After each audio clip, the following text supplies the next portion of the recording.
Hey guys, Ty here. So you are a business owner, you've dived into e-commerce and you are making sales. Firstly, congratulations, well done. Secondly, if you've not got them yet, then you can look forward to them. And that is customer complaints.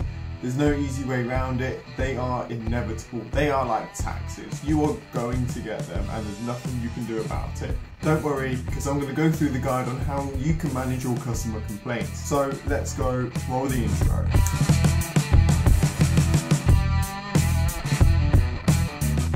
So we'll go through a little bit of a guide on things to consider when you've got customer complaints, and then we'll tackle certain scenarios and how I would manage them myself. Now, if you don't know who I am, that's fine. I've been dropshipping for a while now. I dropship through Etsy, I have my own stores as well, and I'm no stranger to customer complaints. That isn't because I'm so bad at what I do, that's just because it's inevitable. You're going to have them, especially during the pandemic where shipping delays are just through the roof right now. I spend a lot of time doing customer service myself, and that's just because I do everything myself because I'm stupid like that. Now we're going to go through a little bit of a step-by-step guide on things to consider when you've got complaints coming in from customers, and then we're going to tackle certain situations. So let's go. First one is to stay calm. Always stay calm, don't retaliate. No matter how rude or how difficult they're being, just take a step back, take a breather, and just stay calm.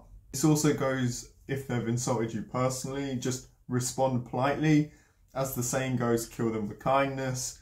If someone's come to me with a complaint or they're insulting me, then I will be like, okay, thank you for your message. We appreciate your concern, and then this is what we're doing about it. If I get a message that's quite blunt, I will always start off by saying, thank you, we appreciate your order, and then go into responding to the problem. Second one is the customer is always right. Okay, no, that's not true. We all know that's not true. But don't explicitly tell them that they're wrong, because nobody likes being told that they're wrong. And you don't want to just make a situation more difficult just to prove a point, because that's not good. It's not how it's going to work. If they're coming across as sounding angry or frustrated because they believe of something which is in fact wrong, then just say, we understand your frustration. We are in fact improving this by doing X, Y, Z. Something along those lines.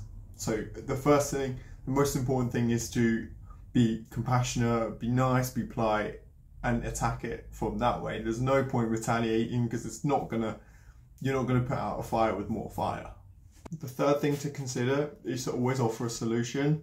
Solutions are key. They're messaging you because they want a solution. So always offer a solution.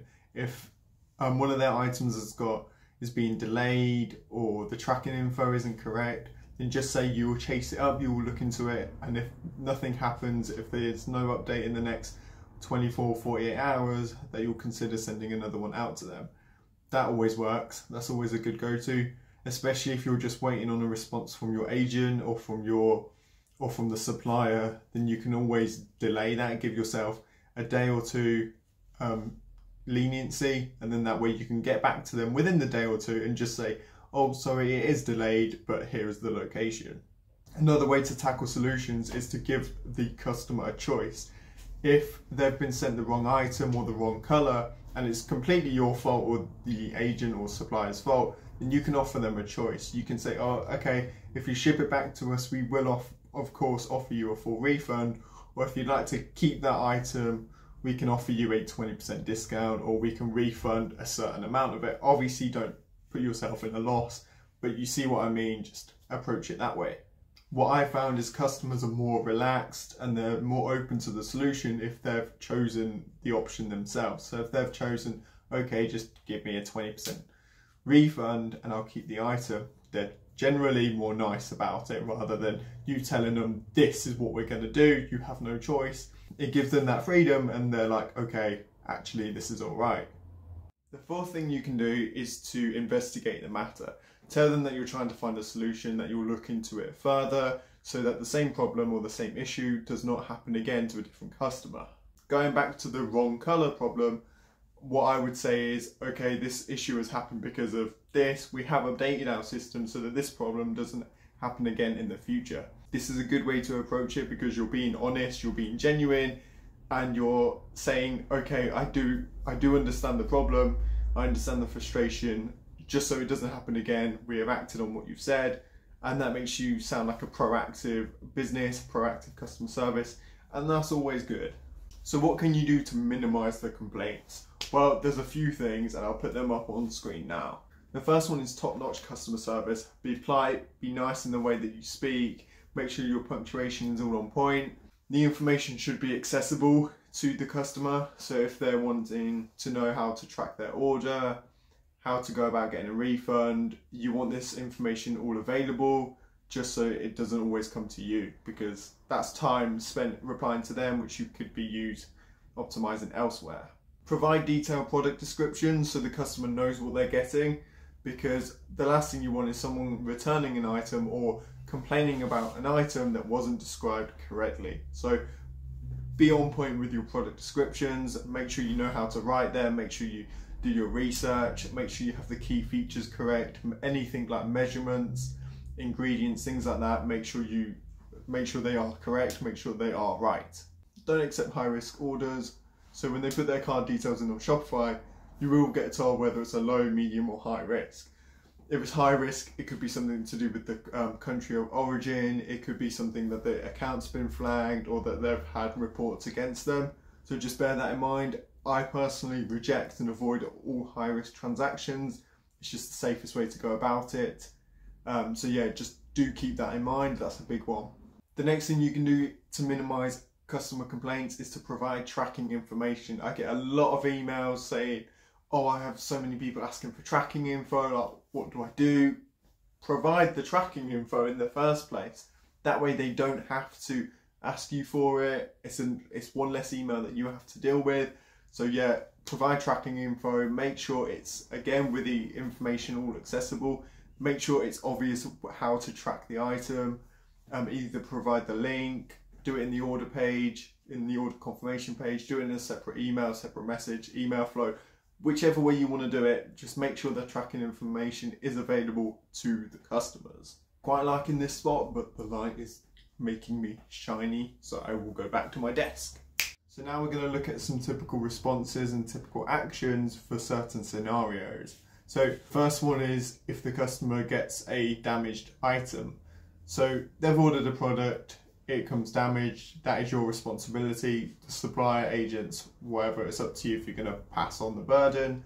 I would raise it with your agent and just say, oh, this was damaged. You can offer the customer two options. You can offer them a new product, same product, just new and hopefully not damaged, or you can offer them a full refund. Before you offer them anything, do ask for photos in the first instance and just say, oh, really sorry to hear about this, could you send us some photos just for our reference, just for our file? And they'll be more than happy to, especially if you say, okay, we'll deal with the problem once we've seen the photos. They'll be more than happy to. No one really expects you to issue a refund without any evidence or proof anyway, so you've got every right to ask for that, so don't worry about that. The next scenario is if the wrong item has been received. Now this could be the wrong product entirely, or it could be the wrong variation. If it is the wrong variation, let's say it's the wrong size or it's the wrong colour, then do try and convince them to keep it, maybe in exchange for a discount or something along those lines, if they don't seem particularly bothered about it. If they are annoyed and a bit miffed about it, then what you can do is, especially if they're demanding the item, if they're being a bit difficult and they're demanding the right product, fair enough, do send them the right product. Just again ask for photos of, oh, show me the wrong product that was received. You can ask for them to send it back, send them the right product, and maybe just include like a little free gift. Nothing like too costly to you. What I did when I had a pet store was I included like a free dog tug toy. Just if something was incorrect, I sent the right one and just added like a little toy in the box as well. It's a little gesture which costs a little to you but means a lot to them, so yeah, do consider that. If the shipping seems to be particularly slow, then do communicate it and just say, oh, due to the pandemic, we are experiencing some small delays. As a small business, we're not prioritised by the courier. We are trying our best. Please bear with us. I'll provide you an update. in 24 hours or within 24 hours.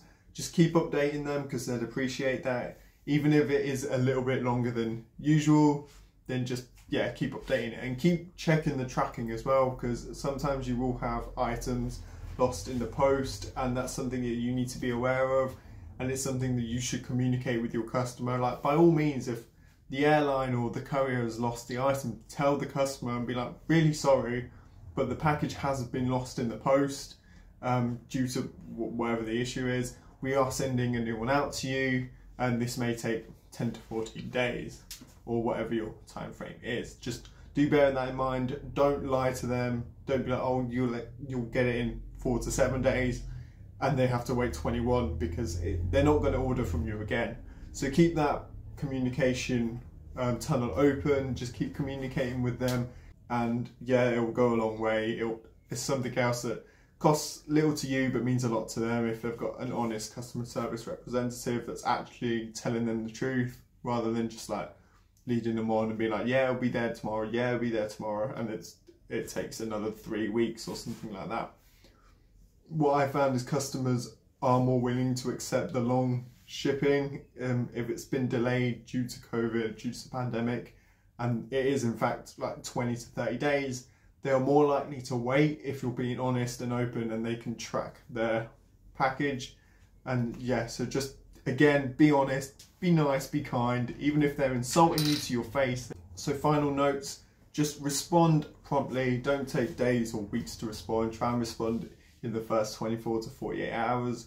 Things like Etsy, you can get away with being a bit longer, especially like if it's the weekend, but try and respond as quick as you can.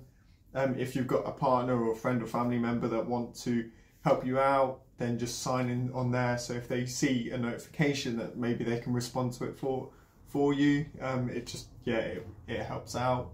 Be kind, again, can't stress that enough, just be nice and be calm. It will stress you out getting loads of complaints, especially during the economy at the moment and all the delays. And as a small business, you won't be prioritised by the airline or by the couriers, and it is going to affect you.